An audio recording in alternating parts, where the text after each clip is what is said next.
सभी को नमस्कार।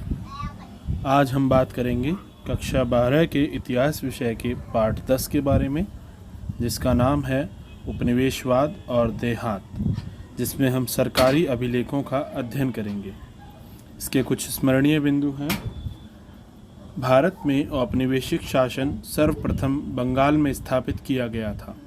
यही वह प्रांत था जहां पर सबसे पहले ग्रामीण समाज को पुनर्व्यवस्थित करने और भूमि संबंधी अधिकारों की नई व्यवस्था तथा नई राजस्व प्रणाली स्थापित करने के प्रयास किए गए थे।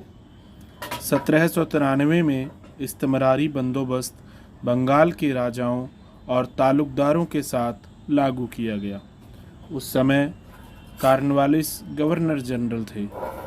इन्हें जमींदार कहा गया और उनका कार्य सदा के लिए एक निर्धारित कर का संग्रह किसानों से करना था। इसे सूर्यास्त विधि भी कहा जाता था। कंपनी जमींदारों को पूरा महत्व देती थी, किंतु उनकी शक्तियों को सीमित करना चाहती थी।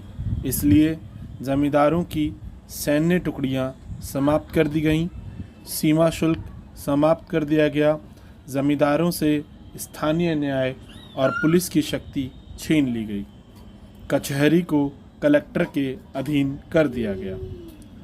जमींदारों द्वारा समय पर राजस्व राशि जमा न करने के कई कारण थे। पहला, प्रारंभिक मांगें बहुत ऊंची थी। दूसरा, यह मांग 1790 के दशक में लागू की गई थी, जब कृषि की उपज की कीमतें नीची थी।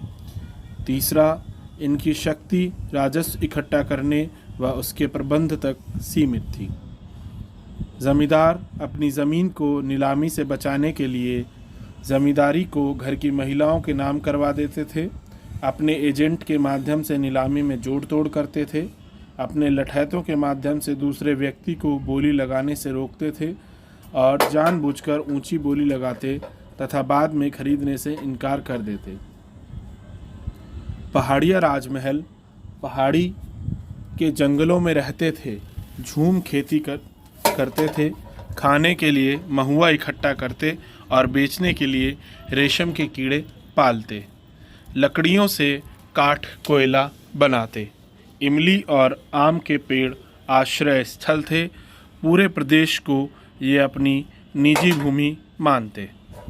जब स्थायी कृषि का विकास हुआ, कृषि क्षेत्र के विकास के लिए पहाड़ियाँ और स्थानीय कृषकों के बीच झगड़ा प्रारंभ हुआ।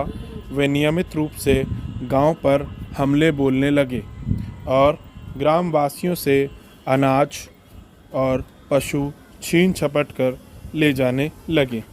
अंग्रेज अधिकारियों ने 1780 के बाद पहाड़ियाँ लोगों के दमन के लिए क्रूर नीति अपनाई और इनका शिकार और संहार करने लगे। 1780 के दशक के आसपास संथाल लोग बंगाल में आने लगे। वे जमींदारों के यहाँ भाड़े पर काम करते थे। अंग्रेज़ों ने उनका उपयोग जंगल की सफाई के लिए किया। वे भूमि को ताकत लगाकर जोतते, हल इनकी पहचान थी तथा ये स्थायी कृषि में विश्वास करते थे। अंग्रेज़ों ने 1832 तक ज़मीन के काफ़ी बड़े क्षेत्र को सीमांकित करके इसे संथालों की भूमि घोषित कर दिया। इस क्षेत्र को दामिन इकोह का नाम दिया गया। इनके अनुदान पत्र में यह शर्त थी कि उनको दी गई भूमि के कम से कम 10वें भाग को साफ करके पहले 10 वर्षों के भीतर जोतना था। 1855-56 में संथालों ने विद्रोह कर दिया। इसके प्रमुख कारणों में एक, संथालों की ज़मीन पर सरकार द्वारा भारी कर लगाना। दूसरा, सरकार द्वारा ऊंची ब्याज दर वसूलना तथा कर्ज न अदा करने की स्थिति में ज़मीन पर कब्जा कर लेना था। 11, सूपा पूना जिले का एक बड़ा गांव, एक विपणन केंद्र, मंडी जहां अनेक व्यापारी और साहूकार रहते थे। यहां 12 मई 1875 को ग्रामीण इलाकों में किसानों ने विद्रोह कर दिया। साहूकारों के बही खाते ऋणपत्र को जला दिया। इसे दक्कन का विद्रोह कहते हैं। बम्बई दक्कन में जो राजस्व प्रणाली लागू की गई उसे रैयतवाड़ी कहा जाता है। यह रिकार्डो के सिद्धांत पर आधारित था। इसमें सरकार ने रैयत के साथ बंदोबस्त किया तथा कर को समय समय पर पुनर्निर्धारित किया जाता था। अमेरिका में 1861 में गृह युद्ध छिड़ गया तो ब्रिटेन के कपास क्षेत्र में तहलका मच गया, क्योंकि अमेरिका से कपास आयात मुश्किल हो गया, जिस कमी की पूर्ति भारत से अधिक मात्रा में कपास का आयात करके किया गया। इसके लिए भारतीय किसानों को कपास के उत्पादन के लिए प्रोत्साहित किया गया। साहूकारों द्वारा ऋण उपलब्ध करवाया गया। 1865 के आसपास जब अमेरिकी गृह युद्ध समाप्त हुआ तो अमेरिका में फिर से कपास का उत्पादन चालू हो गया, जिससे भारत से निर्यात में कमी आ गई।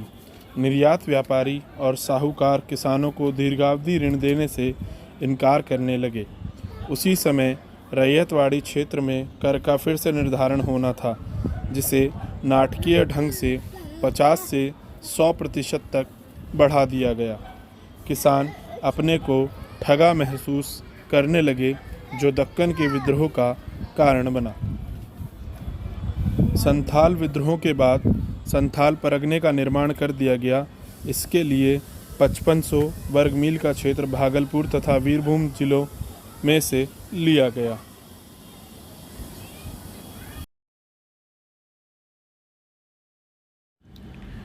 (1860) के दशक से पहले ब्रिटेन में कच्चे माल के रूप में कपास का आयात 3/4 अमेरिका से आता था। ईस्ट इंडिया कंपनी के क्रियाकलापों के विषय में 5वीं रिपोर्ट 1813 में ब्रिटिश संसद में पेश की गई थी। फ्रांसिस बुकानन एक चिकित्सक था जो बंगाल चिकित्सा सेवा में 1974 से 1815 भारत आया।